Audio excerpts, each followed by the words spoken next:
Of course. Well, did you expect something else? Easy wins, easy wins. Two easy wins. Yeah, proud of the team, proud of the result. This is where we came for. It was not luck the first time because we beat.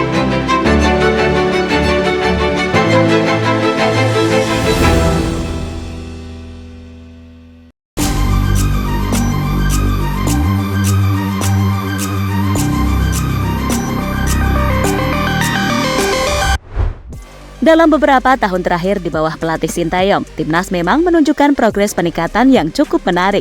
Tapi saat itu mungkin Timnas masih berada di bawah negara-negara ASEAN lainnya, terkhusus jika dilihat dari ranking FIFA. Indonesia masih berada di bawah negara-negara seperti Malaysia, Filipina, Vietnam, dan bahkan Timnas Thailand. Peringkat ini tidak hanya mencerminkan posisi relatif Timnas Indonesia di tingkat regional, tetapi juga memperkuat kesan bahwa Indonesia masih dianggap sebagai underdog di kancah ASEAN bahkan di tingkat Asia. Akan tetapi pada awal tahun 2024, tepatnya di ajang Piala Asia, Timnas Indonesia mulai bangkit setelah menjadi tim paling mengejutkan setelah lolos ke babak 16 besar. Dan kebangkitan Timnas Indonesia sendiri baru-baru ini dijelaskan oleh Justin Hubner dan juga Nathan Cho. Lantas seperti apa? Dan berikut cara jitu Nathan Cho dan Justin Hubner bahwa Indonesia semakin berkembang.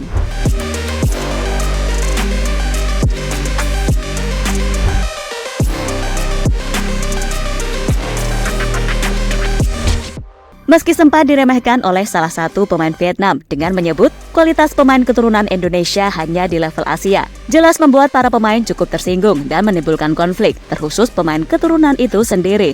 Meski pada akhirnya para pemain timnas itu tak membalas dengan banyak kata-kata seperti para pemain Vietnam, namun mereka seperti Nathan Cho, Justin Hubner, Tom Haye, dan Ragnar Oratmangun langsung membuktikannya di lapangan.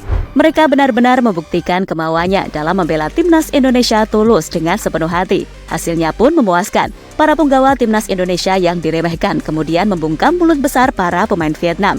Bahkan pemain seperti Justin Hubner dan Nathan Cho sangat puas dengan kemenangan 3-0 di Hanoi baru-baru ini. Of course. Well, did you expect something else? Easy wins, easy wins. Two easy wins. Yeah, proud of the team, proud of the result. This is where we came for. It was not luck the first time because we beat.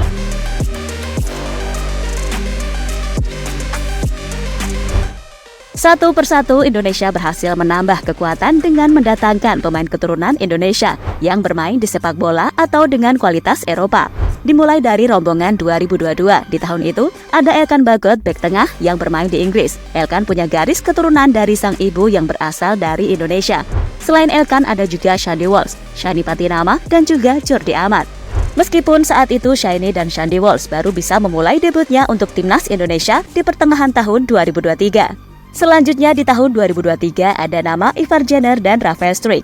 Kedua nama tersebut menjadi prioritas utama PSSI karena awalnya dibutuhkan untuk berpartisipasi di Piala Dunia U20 2023. Meski pada akhirnya Piala Dunia batal, kedua pemain tetap lanjut naturalisasi dan akhirnya bisa tampil untuk Timnas Indonesia pada Juni 2023. Sedangkan nama Justin Hubner baru disahkan jelang ajang Piala Asia dimulai. Dan kini 4 nama tambahan muncul di tahun 2024, mulai dari Nathan Choaon, Jait Ses, Ragnar, dan juga Tom Haye. Nama-nama pemain berkualitas tinggi di Eropa yang bermain di tim dengan level kompetisi tinggi. Dan dengan bergabungnya sejumlah pemain keturunan grade A di skuad Indonesia saat ini membuat pasukan Sintayong semakin mengerikan. Hal itu bisa dilihat langsung saat para pemain kelas Eropa seperti Tom Haye dan Ragnar Oratmangun langsung mengamuk dalam laga debutnya bersama skuad Garuda.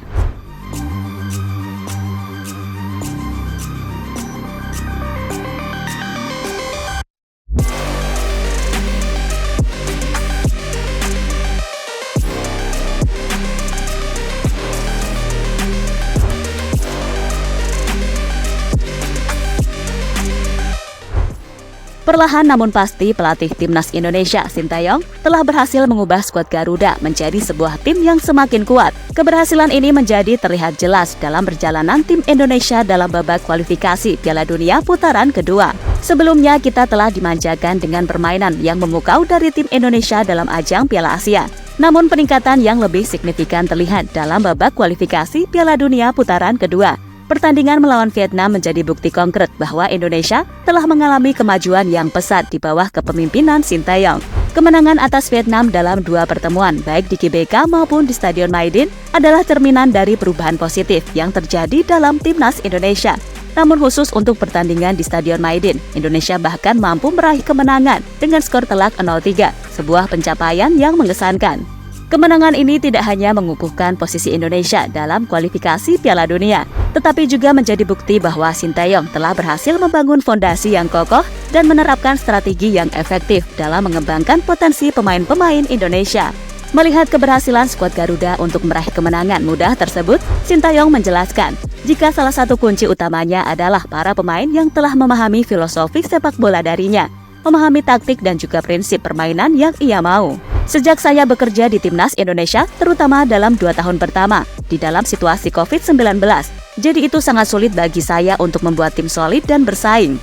Setelah 2 tahun kemudian, saya pikir ini adalah waktu bagi saya untuk membangun tim. Sehingga sekarang pemain sudah mengetahui tentang gaya kepelatihan saya, filosofi tim, prinsip, taktik, dan sebagainya. Jadi sekarang performa tim kami menjadi sedikit stabil. Saya tidak berpikir performa dan kekuatan Vietnam menjadi lebih lemah. Mereka masih memiliki sisi kompetitif tersendiri, ujar Sinteyong dikutip dari fifa.co.id. Bahkan dapat dikatakan bahwa para pemain seperti Caitses, Nathan, Tom Haye, hingga Ragnar tidak perlu beradaptasi secara berlebihan. Kualitas yang mereka miliki memungkinkan mereka untuk dengan cepat menyesuaikan diri dengan sistem permainan yang diinginkan oleh sang pelatih.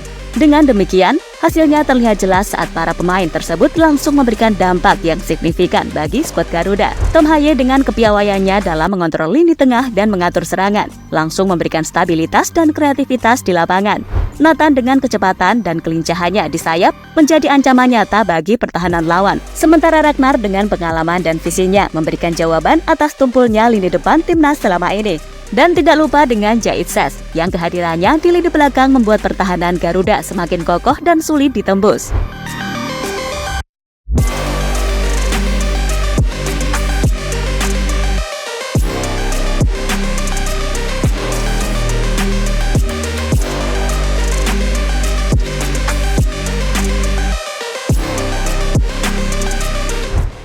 Dan sekali lagi, permainan dengan hati timnas Indonesia jelas membawa dampak yang luar biasa. Para pemain lebih tenang dalam memainkan bola, serta mampu menjalin komunikasi yang baik di atas lapangan. Dan hal itulah yang membuat timnas semakin solid dalam beberapa pertandingan belakangan ini. Jadi itulah cara jitu Nathan Cho dan Justin Hubner bahwa Indonesia semakin berkembang.